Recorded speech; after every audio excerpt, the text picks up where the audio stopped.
It's like where friends are all coming in. We know they all come in right at that 5 o'clock hour. Plus, it's a work day, Yeah, right? I know, Yeah. I know. Yeah. Wonderful. Hopefully, you were I mean, I really feel like we planned this well, Sue, because it is Amazon Prime Day, and because you can get these books on Amazon, I thought this is a great opportunity to No, highlight some real good shopping, so kudos to I us for planning agree. this on these I days. know. Look at us being so ahead of it, right? I know. It wasn't a coincidence. We planned it No, this way. No, not correct. at all. I know. So fun. And I think So after fun. you guys hear our two speakers, you will be moving to that Amazon Prime quicker than you think. Just add them Yeah. right to your cart. Yeah, yeah. Yeah. Really motivational.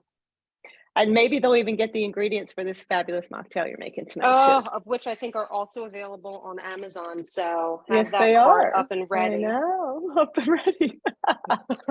I love it.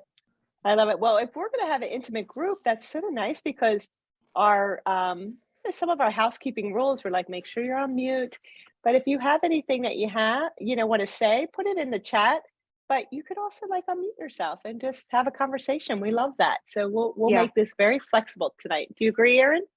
agree. Yeah, and I think that is the benefit of a book club is having this intimacy and the discussion and questions and sharing, and you have both authors Mhm. here, which is amazing, so you can pick their brain and Incredible.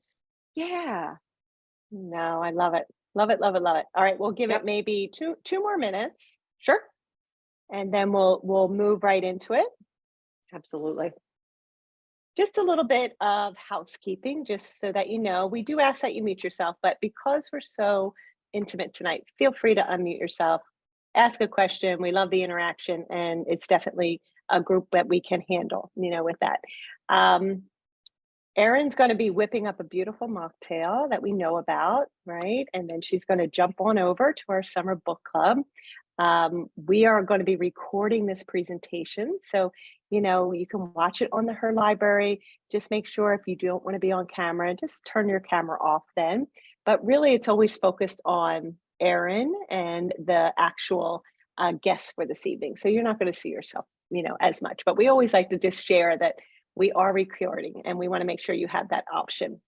A reminder, so the Her Speaker Series is tomorrow night. Erin, I just feel like they're right in a row. We are bringing back by popular demand our potty talk.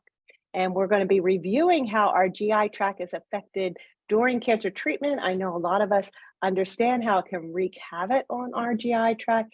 And we led this discussion both very mindful and nutrition based to ease those side effects and symptoms, and it was a home run. It was a home run. So we will put that Zoom link right in the chat, but please feel free to register. You get right on our website and you'll be able to register for tomorrow evening and join. Erin and actually Sarah Murphy are going to be leading that discussion. And it was lively the last time, Erin. I mean, it was so good. So You know what good. was so So many great? questions, so many great, so much sharing. So much sharing. It was our community. They Mhm. had so much that they wanted to share on what worked for them, So it was just really, really exciting to see that. You can find all the details on all of our events, as you know, on social media, on the Unite for Her website. Watch the recordings of these episodes as well as past. Please, make sure you get on our newsletter because we have staff now that make sure that you get a roundup. It's called, so you'll be able to see what we did in May and then see, or I'm sorry, in June, and then see what a look ahead in July is. And it just keeps you up to date on all the topics. Of course, all of this, Erin, is not possible without our beautiful sponsors, our education Mhm. sponsors. Our presenting one is West. We're going to give them a little shout out. I'm going to share my screen and let you see our incredible sponsors there. So this virtual hangout presented by West Pharma. Of course, our supporting sponsors are Merck, Daiichi Sankyo, Lilly, and GSK. And you see, oh, I love that more and more people are just coming in and supporting our work, Erin. And, we do 36 of these education series a year. And then Erin leads 48 cooking webinars a year. And that's a part of our education series as well. So it's really valuable, when everybody sees your work and they're aligned and they know what you're bringing to the community. So we're really grateful for them and their commitment to us and their trust and support. One of the things you're going to hear Erin talk about is a food for thought moment. So I think, Erin, we can get started. What do you think? I would love to. Yeah. All right, I I'm am going to remove me. perfect. I'm going to highlight you. Yeah. Yay, So there you I are. I am very excited to kick off our summer book club with a mocktail. As many of you know, because I'm seeing so many familiar faces, whether it's in our cooking classes or with our virtual hangouts, we have been featuring one of our ingredients as our food for thought moment. So we're really taking our education to the next level by just sort of highlighting the nutritional benefits of one of these ingredients. And as always, as Sue just said, our sponsors are so supportive, and Lily brings us food for thought. So we are really thankful that they are just cheerleaders for our nutritional education outreach. So today, as you can imagine, I am highlighting for my food for thought moment oranges, because we are in orange season. And I think most of us think of vitamin C, but they have lots of other nutritional benefits to them. And what I will be making with my oranges is an Aperol spritz, because I don't know about you, but when I think of summer reading and sitting out in the sun or sitting by the garden or sitting by the pool and reading a book, I think of an Aperol spritz in my hand. But, as I say, like, I don't want to be falling asleep in my book in the second chapter. I want to be interested and engaged. So let's make a mocktail to enjoy it. So I will be using some orange juice, and then I will be using a slice as a garnish of these beautiful oranges. This is a Cara Cara orange. So oranges actually originated in China thousands of years ago, although we know that they're now grown all across the world. United States, Spain, Mexico, we can find oranges from all over the world. Again, we know that most commonly, we know them to be high in vitamin C. But oranges, one medium orange has 3 grams of fiber. So they're actually really supportive of good digestion, good blood sugar control, as most fruits are. So good source of fiber. One medium orange also contains 92% of our daily value of vitamin C. So it is a real tremendous boost.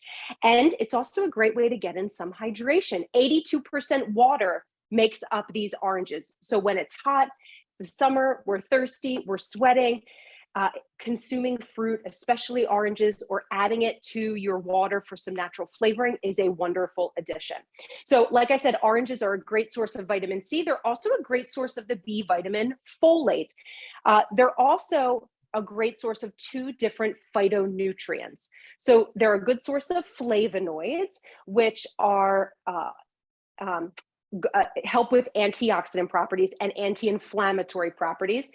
We know flavonoids also support blood pressure, so overall really health promoting. In addition, whenever you see these oranges with this red center, like this Cara Cara, they are a great source of carotenoids. Think like beta carotene, those oranges, those reds, particularly lycopene. Lycopene is something we often think in tomatoes, but we know that they're very high in these oranges with this red center. And again, lycopene, carotenoids also support overall heart health. So enjoying this citrus fruit, adds so much more than those immune supporting vitamin C nutrients, but we get a much wider scope whenever we're incorporating them in a mocktail or having them on their own, adding them as a snack.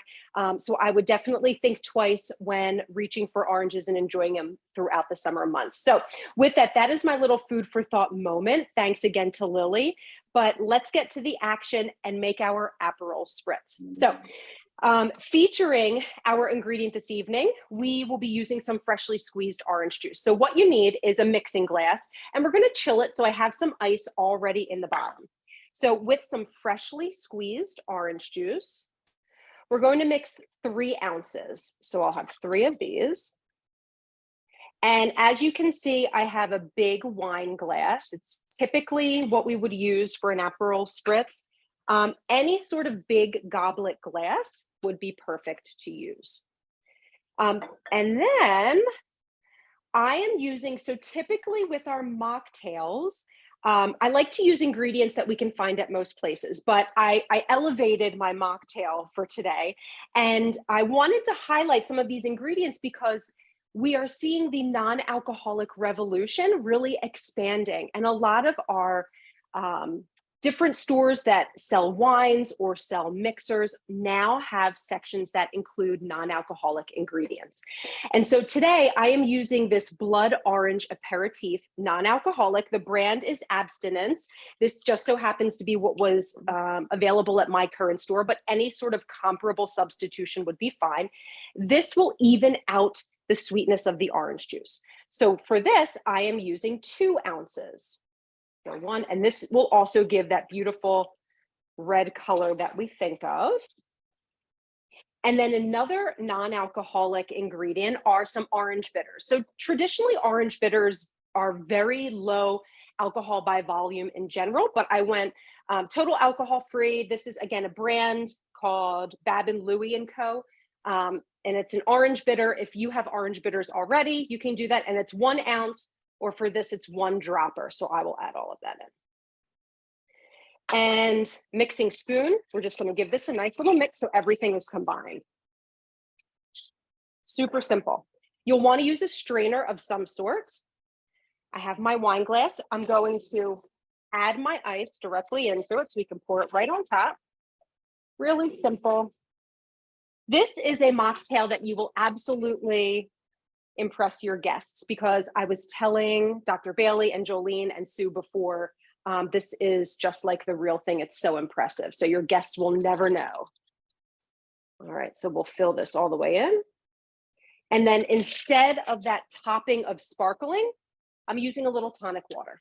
So a little splash just to finish this off. A little bubbly.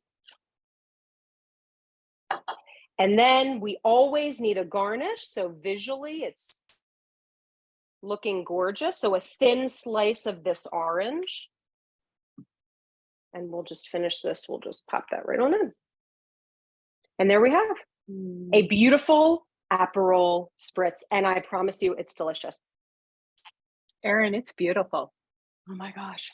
It is so, I can't even, I do this every time, but I truly, I'm like surprised every time I do this. It's so good. It's so well balanced. It's a little bitter, a little sweet. It has a little bit of the fizz. So this is definitely what you will want to reach for with any summer book that you are enjoying. Once you get through the ones we are featuring this evening, you'll be loving this. And then you won't fall asleep in chapter 2. So cheers to everyone. And I will be enjoying this for the rest of our virtual hangout too. Oh, I love it. Thank you, Erin. You're Fantastic. welcome. It is beautiful. And I love that you added the tonic there. I think that's such a good idea, to get the sparkle. All right. It's really delicious. I'm filling up my cart. I am filling up my cart.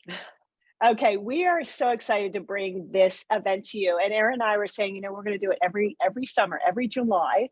We're going to have our book club, and maybe we'll add an extra couple virtual hangouts for a book club, maybe in the winter, Erin. I think it's such a good topic for our community, and who doesn't love reading when you can do it together as a community?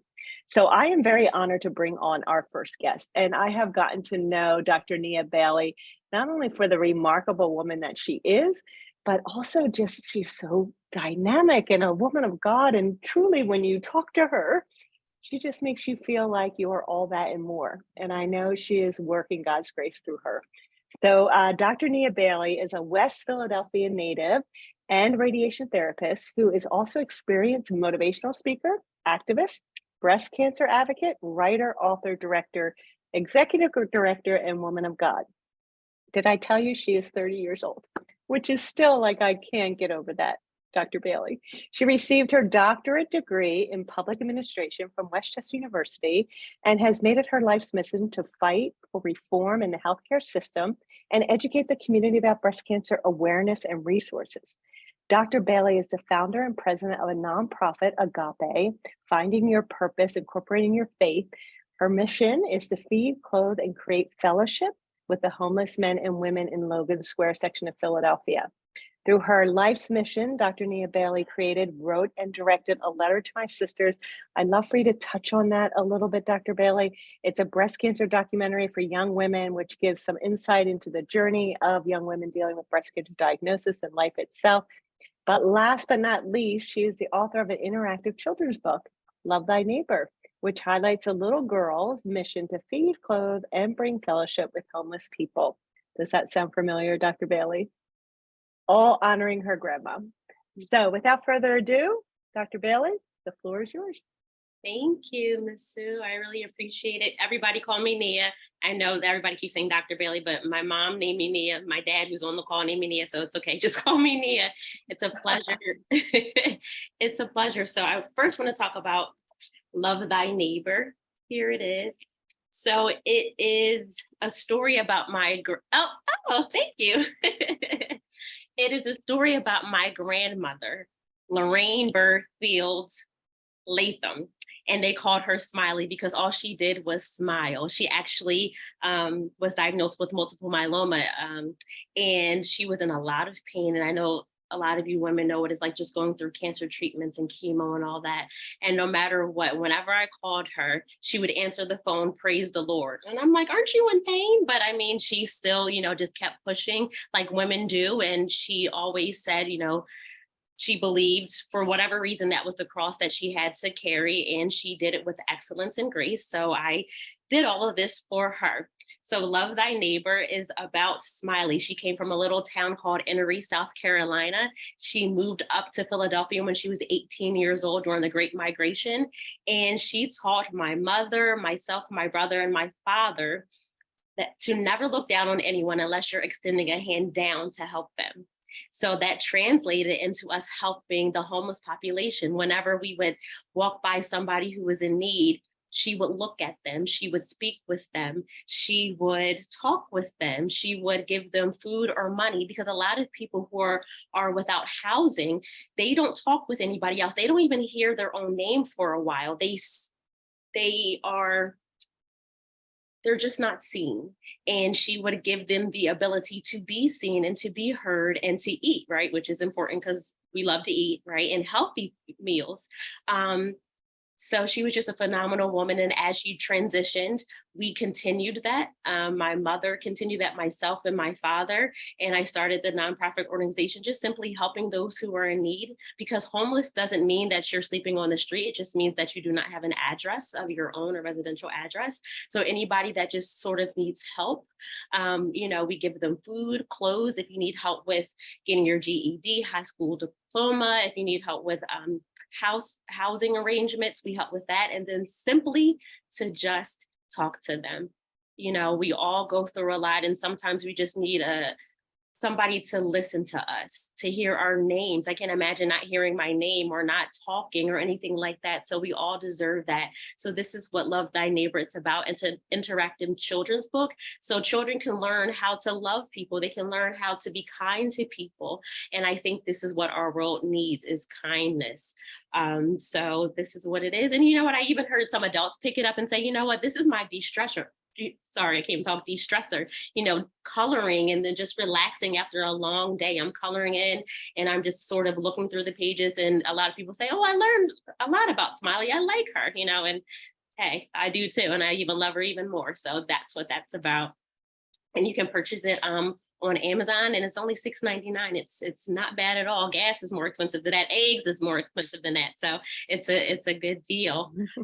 And just to touch on the breast cancer documentary that the wonderful Miss Sue mentioned, as a radiation therapist, I've seen so many women being diagnosed with breast cancer. The youngest patient I had was 24 years old, and she looked just like me. She had braids, she had a gold anklet, she had 2 children, and she passed away at 24 years old. So I remember saying, well, hold on, what's happening? I didn't know that you could be so young and have breast cancer. And it wasn't until I met my wonderful friend, her name was Jacqueline Smith. She was first my patient, then my friend. And she tells her story of feeling a lump in her breast, going to the gynecologist, and the gynecologist said, let me feel this. And she said, that feels like a cyst. You're too young for cancer. Bye. So Jacqueline said, okay. A year later, she went back to the gynecologist to have her IUD taken out so she can start a family. She's always wanted to be a mother. The gynecologist did her assessment and her eyes got big. And she sent Jacqueline for a ultrasound, a 3D mammogram, then a biopsy, and it turned out to be triple negative breast cancer.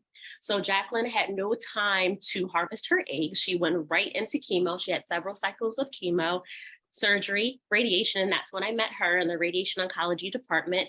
First, she was my patient, and then automatically she was my friend. She was a wonderful woman. She was 33 when I met her, 33 years old. She finished treatment. She was doing fine. We were planning on getting matching tattoos and everything. And then later on, she had a bad headache, and it turned out that the cancer spread to her brain. And before she passed away, she told me not to forget about her. So she did pass away, and I created this documentary in memory of her.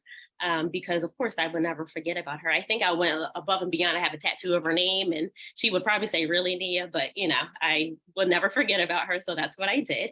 And the documentary features three phenomenal women. One woman, her name is Janique Rivera. She was diagnosed when she was 29 years old. She is Jamaican, Chinese, and Puerto Rican.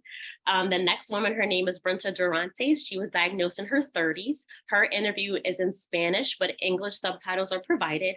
And the last woman is named Lynn Mitchell, and she is German, Swedish, and Irish. So I wanted to give a good slew of women from different ages, different races, different backgrounds, different languages to show women that you can get breast cancer, but you can live, because all these three women, they're living, they're thriving, they're surviving.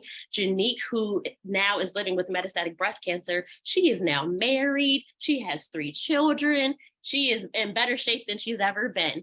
So, it's used as an educational tool, because I think sometimes we're tired of looking at a PowerPoint. If I see one more PowerPoint, I'm probably going to scream, but I think we all like movies and Netflix and Hulu and things like that. So I really wanted to use it as a, not fun, but maybe drawing educational tools, just to see different faces, languages, and say, hey, that looks like me. And maybe I should talk about my family cancer history and medical history. Maybe I should talk about clinical trials. Maybe I should know what my breast feels like and what it looks like. And maybe I should just simply advocate for myself. So all those things are me, and they relate to Smiley somehow. And it's connected to Unite for Her, because we all know Unite for Her is phenomenal. I've had so many women come up to me and say, "Nia, I was at my lowest point, but guess what? I received healthy food. I got acupuncture." Half of them said, "I didn't even know how to spell it, but it works so well."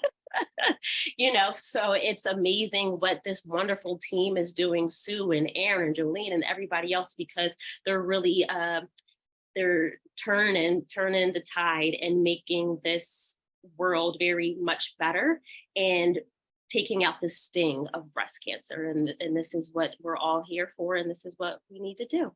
So thank you for your time.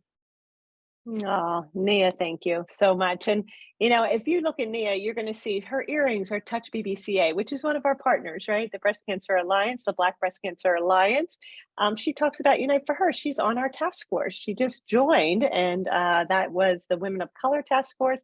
She is such a connector. Nia, you really just bring so much to the table when you sit and talk to people, and we feel you, we see you, and we see your work, and you just keep going, and that's not even your day job. So tell us a little bit about your day job a little bit. Oh my goodness. Okay. I'm a radiation therapist at Christiana Care Health System in Newark, Delaware. I've been a radiation therapist right out of school, so almost 9 years. And I love it. I see so many different people, faces, journeys. We really become friends and family, so much so that sometimes patients, it sounds weird, but says, I don't want to be done. And I'm like, no, we're kicking you out. We can still hang out after, out of radiation oncology. But, I see a lot of phenomenal stories, people just thriving. And I always say I have nothing to complain about, because I see so many strong women going through this, but still cooking, still cleaning, still picking up their children, still working, still doing this. And I said, oh, I'm complaining because I have to pick up dog poop. Like what? So, I'm just, it's amazing what I do. And I do it. And because of my father, he had prostate cancer, and I'm a daddy's girl. So I had to get in the same field that helped my dad. So that's why I'm doing it. Yeah, I love it. I know. I'm a daddy's girl too, Nia. So I totally feel you there. And I think about a lot of individuals, they have such spirit and they have such intent, and they want to write a book, and they want to do a documentary, and they want to join a board or a task force, or they want to start a nonprofit, but they don't do it because it's a lot. But you do it. You know, you're a doer, and I just see so much ahead for your future. And I'm so glad you're on our team. So go team.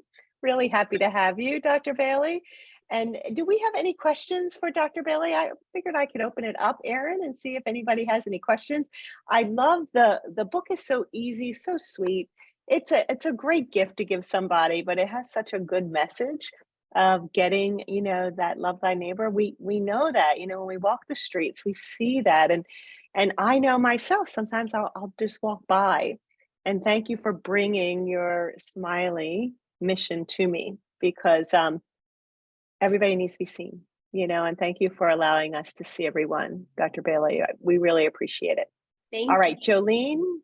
Yeah, Jolene is asking, where is the best place to view the full documentary? But you have an event coming up. So, Ooh, that's a great question. Yes. So right yeah. now we're just doing screening. So the next screening is at the Philadelphia Museum of Art, October 7th. And we're so excited. We're going to put out the flyer this Monday. And we're so cool because the Speaker of the House, Joanna McClinton, she's going to be there, of the Pennsylvania House, I should say, is going to be there, Oh, and Mayor Kinney is going to be there. And we're pretty sure, mom's the word, and this is a secret, that Governor Shapiro is going to be there too. So we're super excited, you know, to invite everybody because mhm. obviously the goal is to educate, but to move the pendulum on legislation and bills. So if they can kind of look at it and see, we can kind of push them like, hey, okay, now let's present this to the PA House and the White House and all that. So we're really excited. So, you know, you can follow me on Instagram or visit my website to learn more about the screening we're having at the Philadelphia Museum of Art, October 7th. I love it. And I know you said your dissertation, your goal for that movement, when you said to move the needle in government, why don't you share a little bit about that goal? Absolutely. It's federal health care outcomes, period, because we just saw that the task force lowered the mammogram age for 50 to 40, which is a huge step. But as I mentioned, there's women who are younger than that that need help. So I don't even know if, and I'm probably going to get in trouble for saying this, if there needs to be like a recommendation. You know, I understand that at least in the United States, we get annual physicals. Pap smears, things like that. And I feel like by a certain age, and I'm not really sure honestly what that age should be, but I think younger than 40, you know, we should get annual mammograms, start sooner, you know, or at least start the conversation sooner, start feeling your Yeah. breast sooner, start looking at your breast sooner.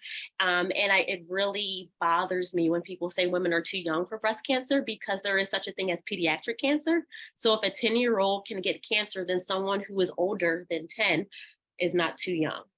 So I think we just need to change our perspective on that. And I think then maybe that recommendation will, you know, decrease in age. So that is my goal. Yeah, I love it. I know we've talked a lot. You know, we've been going to shared conferences together, and I love seeing you across the table. And one of the goals, and we ended up doing this at our Pink Invitational, because we have all these young women and girls that gather for a gymnastics event. Their ages are 6 to 18, and we talked about, you know, you in sixth grade, you're talking about your period and menstruation, and bring our breast health into the picture. Then teach these young girls about breast health. Then, right, their bodies, what to look like, what to look at. There's an organization called Love My Lemons, which is so good because they set up like lemons as the egg cartons, you know, and they have different ways of showing what to look for, and it's approachable, and the kids don't laugh, and they're not looking at a whole bunch of boobies, you know, on the table. They're actually looking at these lemons in a way that's educational. But I just love the idea because now we talk about dense breast, and quite frankly, Dr. Bailey, I'm like, all right, dense breast. So if I have dense breast, what does that mean? What what makes up a dense breast? How dense does it have to be a dense breast? Like the education is just so lacking, and we're in the field, right? So just to be able to have those conversations at a younger age, I think that's a really powerful start. I agree. I totally agree. Yeah, maybe that's your next coloring book. Ooh, that's a good idea. Maybe that's your next book, and we'll put it at our Pink Invitational. Ooh, I like that. All right, you think on that one. Yeah. Well, thank you. Dr. Bailey is going to hang out for a little while. We appreciate you so much. Thank you for sharing. And we are going to move over. Erin, I'm going to put you front and center, and you can introduce our next guest. Wonderful. Thank you. And I do want to say, Dr. Bailey, I do really just enjoy your book so much. I think it's when you're looking for that moment of just kind of winding down and just sort of relaxing a little bit, it's just nice to dive in and do a little activity and reflection. So I have really been enjoying your book. So I'm excited for version 2 for your next. Okay. Just saying. I know, right? No pressure. But I am very excited to introduce our next summer book club guest speaker for this evening. So I'm sure many of you know Jolene Hart. We've had her as a speaker for so many different topics. We are excited to bring her in as author for this evening. So for those of you that may not be familiar with Jolene, she is a former magazine beauty editor turned health coach who's been educating women on the deep connection between diet, lifestyle, and beauty for well over a decade. She is also Unite for Her's beauty advisor. Her Eat Pretty book series became an international bestseller, and her newest book, Well Rested Every Day, is her most exciting release yet. Sue and I talk often about how much we love our sleep and getting good sleep. So I personally have been so excited for this. On top of all of that, Jolene is a mom. She's a passionate cook. She's a recipe creator, chronic illness warrior who has battled late stage Lyme disease and co-infections.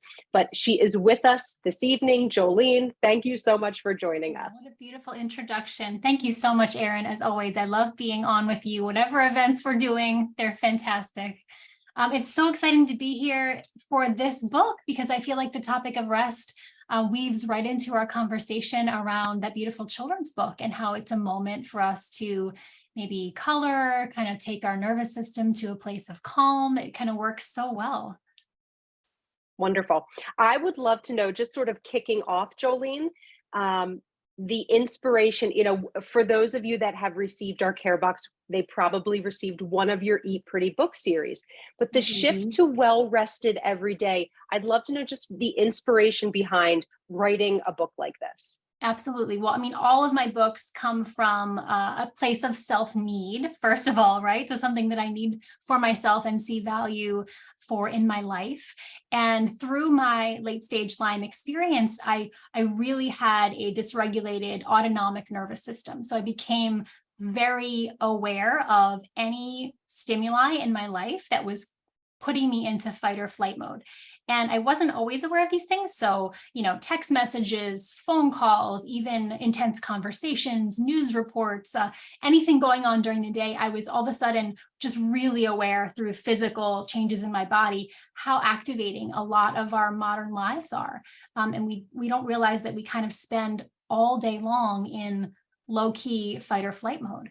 And the other side of that is my understanding that in order to heal the body, in order to thrive, so all of the processes of the body that are not related to immediate survival, those get downregulated when you are in that low-key fight or flight mode all day long. So if we want to digest well, if we want our hormones to be in a happy place, if we want fertility, if we want libido, if we want our skin to glow, none of those things are priorities. If we want our immune system to work correctly, those things are not priorities if we don't have the knowledge of how to put our nervous systems into that parasympathetic place of calm, which I think for modern life, a lot of us have to do very consciously because we have this kind of subconscious activation all day long. So I spent in my healing journey about 6 years trying every therapy around parasympathetic activation of creating a place of calm.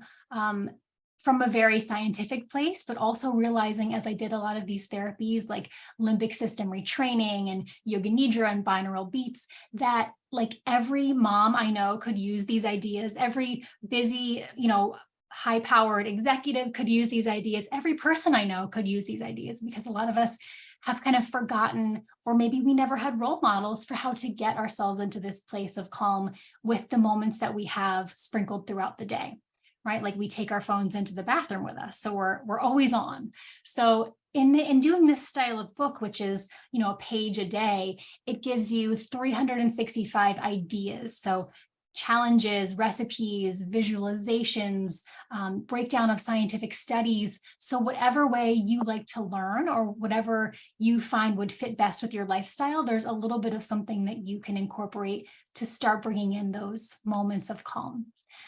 So long-winded answer, but it did come from a place of, self-healing, and then really thinking, I need to share these ideas with everyone I know, because we could all use to be better at this skill.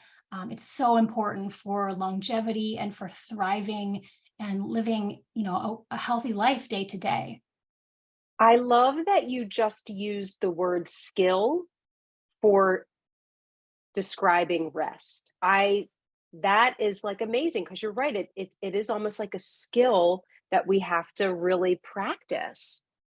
Absolutely. And I think we haven't been taught that skill. The same way when I work with, my health coaching clients, and I would say 90% of the women I work with haven't been taught about their own hormones. So we go through like, what is estrogen? Like, what is progesterone? What is that? Because we didn't get a class on this, maybe at the age when we were going through puberty, about what these things were in our body. And the same way, not only did we not have a lot of role models for rest, we never really got taught about, well, what does fight or flight feel like? And what does that do, in wear and tear on our body over time? And then what does, parasympathetic activation look like? And how does that help us to secrete those happiness neurotransmitters, to digest more thoroughly? Like, what are all the great benefits of that? I think it's so interesting to know the two sides. Yeah, definitely.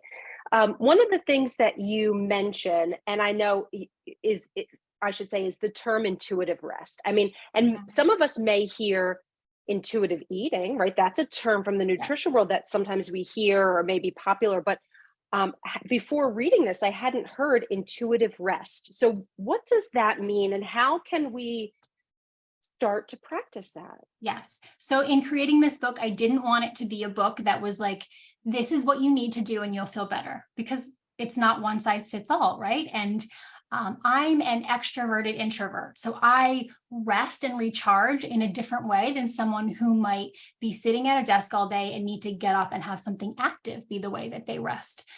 It also depends on the day, right? It depends on you kind of asking yourself, what do I need today? And that's the core of intuitive rest. I think rest is rooted in a deep connection to yourself. And every time you pause to check in with the way you feel, and that could be mentally, emotionally, physically, and to ask yourself where you are right now, you strengthen that intuition, and you're directed to the type of rest that you might need that day, because it's not always the same. It doesn't always mean get up and meditate for 10 minutes. You might want to get up and move your body, go sit in the sun, or you might want to have a visualization or call a friend. Like, there's all kinds of ways that you can recharge yourself. And it's just more of a practice of figuring out what works best for you at any given time. Oh, I love that. I know, Nia. Yeah, I need this book. I know I know. I need it too, and that's why I created it. Thank goodness somebody came up with it.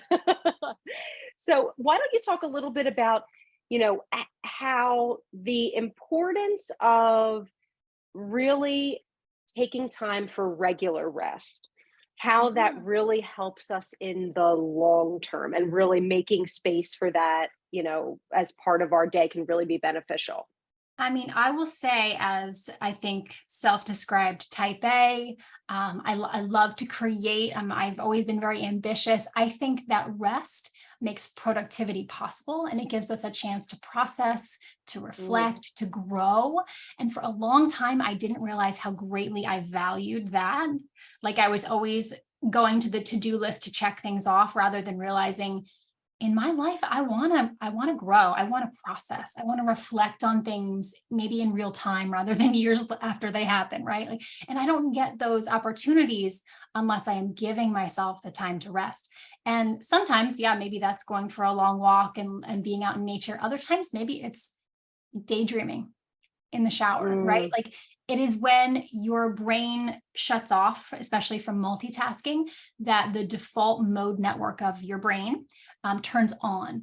And that's when connections are made, when you process thoughts and ideas. So in order to have that happen, you need to give your brain that space to turn on that part of the brain, and allow, those connections to happen. So I think, to me, when people think rest, they think missing out, right? Like fear of missing out. We're kind of taught that when we rest, we are gonna, opportunities and experiences are gonna be missed. But I think we miss out on way more when we don't slow down, not only creatively, but just in being able to process and grow. Yeah. And I would say, we can be more present when we're Yeah. rested in those Right. moments, instead of feeling like we need to be everywhere and doing everything, right? Less reactive and more present. I love that. Yep. Yeah, absolutely. And I should say, if anyone has any questions for Jolene, or if anyone found any particular entries that were really impactful or helpful to them, please feel free to put any questions in the chat or raise your hand. It's wonderful when we Yeah, have I love we that. have the author Mhm. here with us this evening. Yeah, and you Can might you even talk? think, oh, go ahead. Oh, go ahead. No. I was just going to say, you might even think about, and I know was important for me to reflect upon when writing the book, like, what are your learned beliefs around rest? Anything that you would like to change going forward? Who were your role models for rest in your life? Did you have any? Or maybe you are a role model for rest for someone else in your life. It's nice to reflect on how it works, within your life when you're looking at a big topic like this. Yeah. I would say, I think one of my role models about sleep was from an older position I worked at. He was my manager, and he was the first person that really prioritized sleep, and like spoke about the importance of it, and that get to bed early and make sure you're sleeping 6 to 8 hours. And it wasn't at someone that was like, I only need 4 hours. Right. So it was someone, that a professional that I looked up to, that didn't have that grind all the time Yes. outlook on business and profession. And it was like, no, you need to rest, and you need that time to set aside. And it was really, it still stuck with me. That's so refreshing. And it's even more powerful to hear that from someone who is a mentor in the successful space that you're in, right? Yeah, definitely. Yeah, Dr. Bailey. Jolene, you're amazing. I think you need like a TED talk, number one. Number two, everything that you just said, I'm type A. I have to check everything off. Like, that's completely me. And my question is, I feel like we're in a world where, I've heard this a million times, like, you sleep when you die. You like just go. Mhm. How can I honestly like relax my type A brain and not listen to everybody else and just like get my rest? I mean, that's such a great question, because there's a lot of discomfort around rest, like the feeling of working, creating, achieving. It's thrilling and it's also addictive, right? And the messaging around us says that more is more. Everybody has a side hustle, everybody has a jam-packed calendar, a full plate. And when we've spent years here, that becomes the familiar, comfortable place. So there's great discomfort in the unfamiliar, which is being comfortable, maybe being alone with your thoughts, lacking a purpose for a little bit, right? Like just giving your time that space, even focusing your full depth of attention on one task, one person, one conversation. So I would start there. Like, you probably heard this before, but when you're multitasking, you're not doing two things well. You're doing, two things partially. Your brain is just switching back and forth really quickly between tasks. So just start with a small thing, like when you are doing something at work or during the day, just focus all of your senses on that one thing, right? And just reminding yourself how important that is for your nervous system, because the more you are activating that fight or flight response, the more wear and tear that you're placing on your body. And especially for us as women, that trickles down to hormone imbalance over time. When your body has that need for cortisol all day long, it does what is called the pregnenolone steal, and it steals the building blocks from your estrogen and your progesterone. So all of a sudden we end up with super low progesterone, and we're cranky and we're moody, and we have night sweats and sore boobs and all the things that go along with really low progesterone. And it's really rooted in constantly being in fight or flight. So not only is it relaxing and lovely to give yourself those moments of rest, your physical body also needs it to thrive and to be well. Thank you. Yeah, Great. that's such a great question. Thank And you, it's always a Jolene. challenge, right? It's a continued process. Mhm. Yeah, Cynthia, I saw your hand was up. Hello, everyone. Can you hear me? Can you hear me? Okay, good. Yeah. Jolene, on page 8, you made a statement. You said rest is a biological essential, not a selfish demand. And you know, as women, we always take care of everybody else. And it has been said through societal values,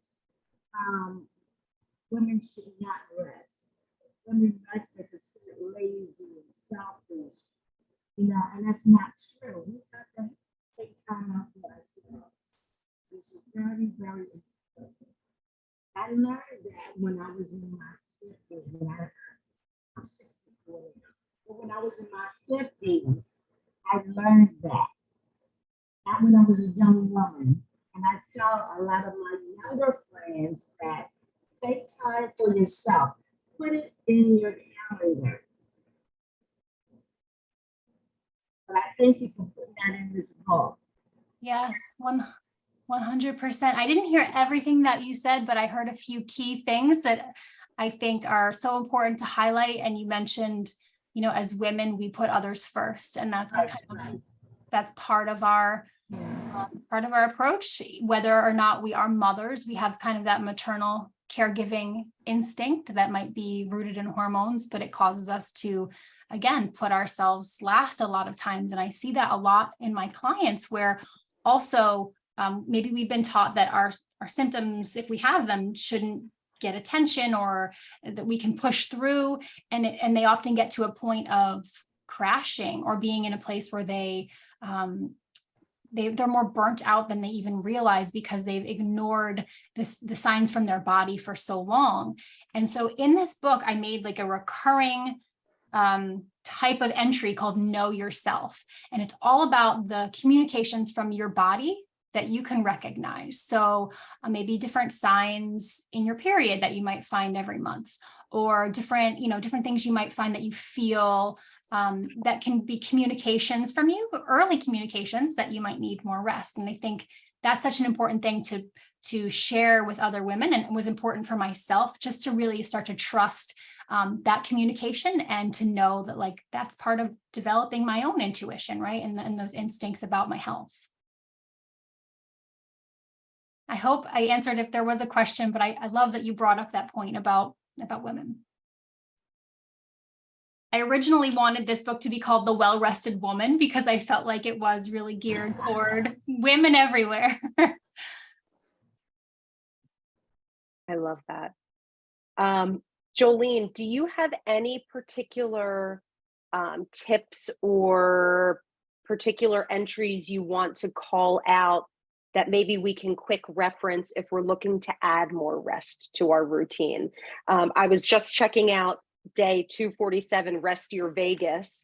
And I was like, oh, I could probably use that in the middle of the night when I'm like, my mind is wandering, and do a little bit of practice. But I'd be curious if you have some of your favorite ways that we could, you know, add some rest to to our day, our night, our routine. Yeah, that day 247 is really interesting, because there are certain ways that you can trigger your vagus nerve, which releases that calming acetylcholine, and you actually feel the relaxation in your body. So that's one of my favorite ways to do that. I will say, so this is the time of year that we're in, the summer, right? And it tends to be a more active season. So one thing I would say is that just a reminder that rest can be active, right? It doesn't always have to be slow and boring. Taking a walk, going for a swim, tending to a garden, sketching a picture.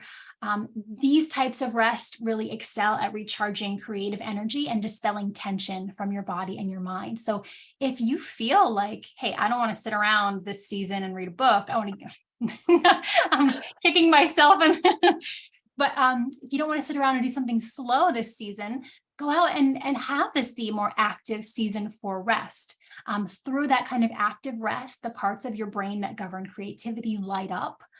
You make space for your subconscious to develop those new insights. And there's actual research that shows you get important boosts in your relationships, your mental health, and your physical well-being even after just short bursts of active rest. So I will say, if you feel like, I'm having trouble slowing down to rest, you don't have to rest in that way. You can find more active ways to do that.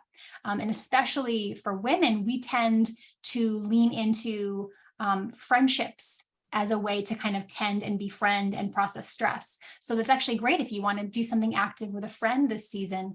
You get those double benefits. But other favorite ways that I add more rest to my routine, like time in nature, which this season, again, like it's perfect to just be out in green spaces. I really lean into the power of the breath, so paced breathing, and I can do this wherever I am. If I'm in a waiting room and I'm feeling nervous, if I'm in traffic that's stressful, anytime that you exhale longer than your inhale, you are triggering that vagus nerve and the release of acetylcholine. So maybe you breathe in for 2 and you exhale for 4. Maybe you breathe in for 3 and you exhale for 6. Super easy, right? It's the 2 times breath. You can use that anywhere, and that's a nice parasympathetic nervous system activator. I particularly love this, audio called binaural beats, which is basically brain wave entrainment that's kind of played under music that helps your brain get to a place of relaxation. So I use that a lot at bedtime, and I pair it with movement in a way that's not scripted, like it's not dancing, but I like to move my body at the end of the day to process stress. So like whatever I feel like, rolling my neck, my shoulders, probably looking like a weirdo in my bedroom with headphones on, but it feels so good to physically process stress in that way. And not enough of us do. That's one of the primary ways that we process stress and trauma. And you think about animals, like when they go through a stressful period, they shake, right? Like that's one of the ways that your body dispels that stressful moment. So lean into that. If you like to move, add that to your routine when you have time. But anytime that you can take even a micro break during the day to do breathing, to walk around the block, to do a little visualization, you lower your cortisol. And cumulatively, that is so, so powerful over the course of the day. So whatever works for you, it's going to move the needle in terms of your stress response. I love that. You make it so approachable. It doesn't have to be complicated, although there is a lot of science in this book, because I think it's really empowering to understand the why that these things help. But yeah, it can be really easy. Well, it's great also that, you mentioned, reading might not be a form of rest for someone, but these are really quick little bites. So for me, like this has been on my bureau next to my bed because I will read this at night. It's a 1-minute read, but in your sort of moment of end of day stress, or even if you are walking around doing some stretching, you could just open up. I love what you said earlier about like, just flip a card and find an entry and in any sort of rhyme and rhythm, and just sort of take a couple moments and read the couple paragraphs or the few lines. And it's all really digestible bits of information. Right, because it's really those small habits that we practice again and again each day that make the biggest impact, rather than something that you do once a week, right? Yeah. Jolene, I'm going to jump in here. Yeah. Yeah, Erin, my husband's going to love you right now because he recently retired. Yes. And he is really good at resting. He's really good at it. Nice to be in that moment where you can really lean into it. I know. And it is interesting, like Nia, I am, I'm a go. What's my purpose? What's my value? What did I accomplish today? It has to be a full day, right? But then when I have those full days and then I don't have them and they're very relaxing, it just recharges me so much so I can have the full days. So I just know that there's this balance that if I don't sleep, Jolene, that is my trigger. That is my trigger, number one trigger. I have to have sleep, or else my whole body ends up just not being able to perform in so many different ways. And I love that you had on the one page, it was on day 239, and it's actually on your website as well. And it's break the fast.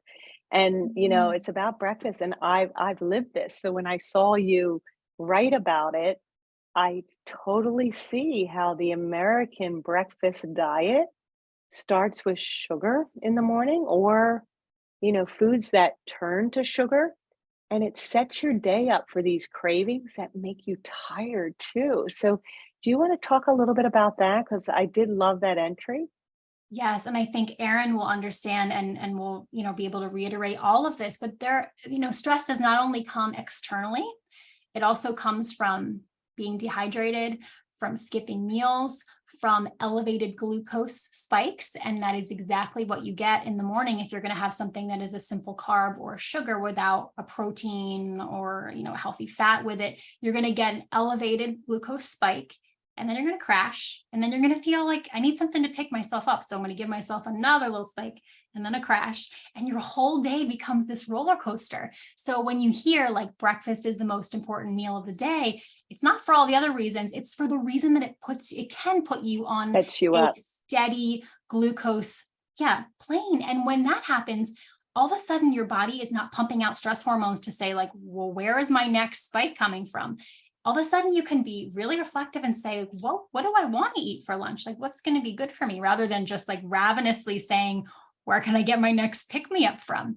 And I did this for years too, because I had a portion of my life where I was primarily vegetarian, and I was totally a junk food vegetarian, right? Like, because vegetarian can be a lot of terrible things.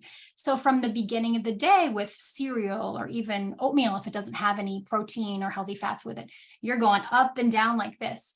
And that is such a stressor on your body. You're activating your sympathetic nervous system all day long.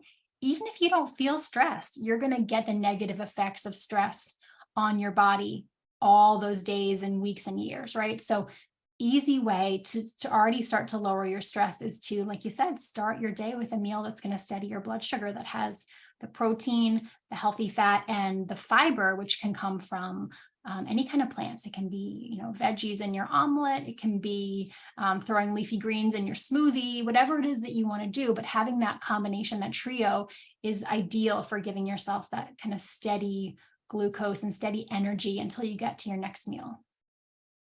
Yeah, I love that you said, rethink breakfast, because look at your dinner leftovers and have them for breakfast. Yeah, It's already easy, made. right? They're already It's made. an amazing meal.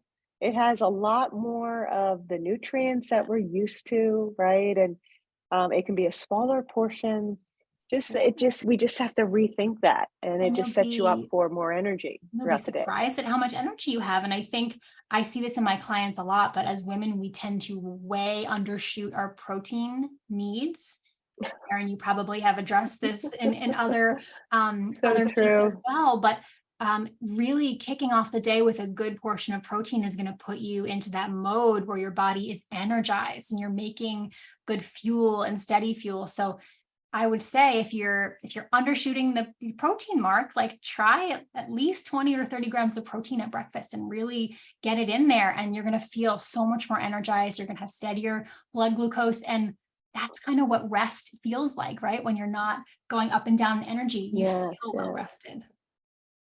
It's such a good idea, right, Erin? It's the year of cottage cheese. Right. I hope you saw that article. It's coming back. I did. It's coming back. It is making a comeback. It's not a diet food, right? It's a protein food. It's a protein food. It's a protein food. Yeah. I have one more question, if you don't mind, Jolene. And it's just who my role model was with rest. And I have to say it was my dad. My dad would come home from work. Now, he had a different schedule. He was out early, came home every day, 3:30, 3:45. He would take a 20-minute nap. Never failed. I can never remember a day that my dad did not nap from the time I was probably 4 years old. And I don't know how he did it. And I didn't inherit that. So I'm like, how can you sort of force a nap? Like, should you try and push for a nap and force that routine to see how it could work? I mean, it's not for everybody for sure, but I love that, especially because hearing like your dad worked all day and then he was coming home to a house with kids that can also require more attention and energy. And sometimes it's really hard to go right from one, open the door and be in the other, right? So that rest the nap gave him a little bit of a transition. Whenever you do nap, you take your nervous system down to a complete calm place.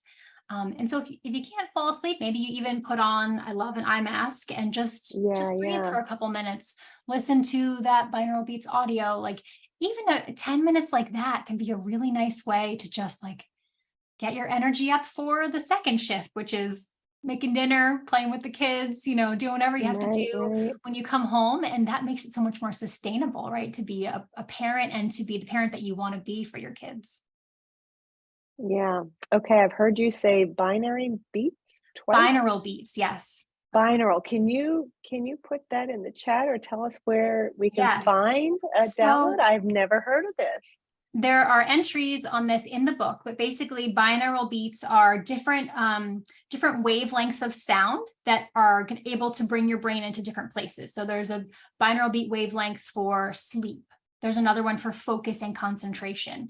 And I find a lot of tracks on Insight Timer, which is a place I love to go for any kind of guided visualizations, yoga nidras.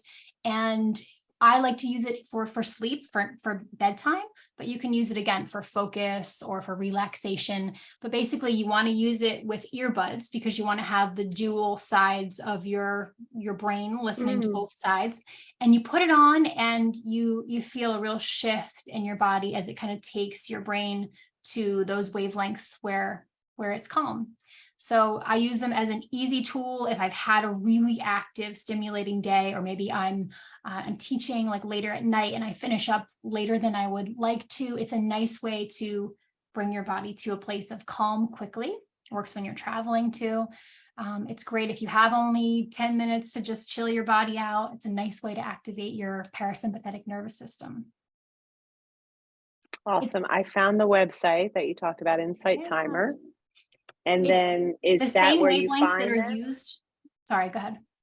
Is that where you find the on that app? If you download that app, it's like Okay. hundreds of free audio tracks for visualizations, meditations, music to calm your body, you know, and you can find lots of tracks on there. You can find them in other places too. There's a particular app that's called Binaural Beats, but Insight Timer is my favorite. There's one artist called Sonic Yogi, and I love his tracks. They're like really relaxing guitar tracks, and he puts the binaural beats underlaid beneath them. So like those are my go-tos, and I really love that. I completely feel the difference. And it's the same sound waves that are created when you have singing bowls. So if you've ever heard someone eating those singing bowls and you feel that like vibration, and that's the same effect as binaural beats. Okay. All right. I got a new favorite app, I think. Yes. Oh, you'll love this app.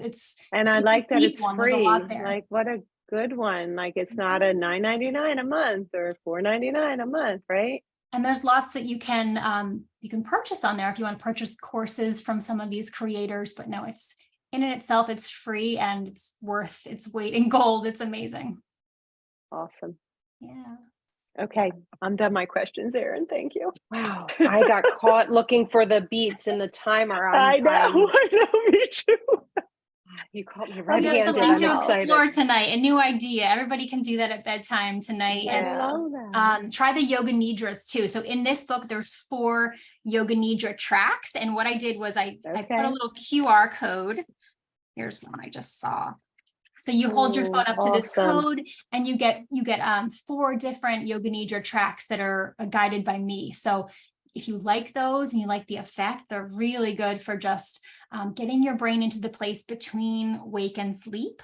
It's called the hypnagogic state, and it's where like deep healing and rest happens in your brain. If you like that, Insight Timer has like hundreds of other yoga nidras. Oh, I love it. Yeah. Okay. Wow. I know. Any other questions? Any other comments for Jolene or Nia? Yeah, thank you all for being here. It's so nice to be able to have this book club. Let's do more of these. I know. I agree. I feel like, Erin, we have something special here. We're always interested in getting feedback from our community. So if there's a book that you feel like this brought you joy or empowerment or knowledge, please let us know. I'm sure you all have Erin or my email. So please let us know. And thank you. I wanted to put the two of you front and center. Thank you so much for joining us this evening. It was really wonderful. Such a treat. Thank you so much for the opportunity. Yes, likewise. Yeah. Pleasure. Wonderful. Oh, Yeah, and we All did right. put the link to purchase both of their books, and then you can access through their websites as well. So, so lots of great ways to stay connected. Karen, you have it. Oh, it's so great! Great. It's such a great book. Both. I Yeah. Oh, love it. Love it. Yep. You know what? I just actually put the order in for our next shipment of care boxes, Jolene. So they are wow. going to be in our care boxes, and we are doing our count. We're I serving mean, over 5,300 next year. So I we saw really felt like this would align to our community for sure. it really is one of those keys to thriving, to healing, and just finding again that resilience and joy. And I saw the wellness survivorship program, and that is incredible, Mhm. Sue. So congratulations. No. Oh, we're so happy about that. Yeah. If there's anything, we'll have to connect again, do a little powwow summer meeting, because I'm Yeah. sure we could think of some things we can add to that survivorship program that are free, that could be a download, that we can just get those resources to Mhm. just continue to keep everyone feeling empowered and learning. It's so easy to do it when we have Zoom, right? We can do these so easily. Totally. Yeah. Well, thank you All everyone right. for being here.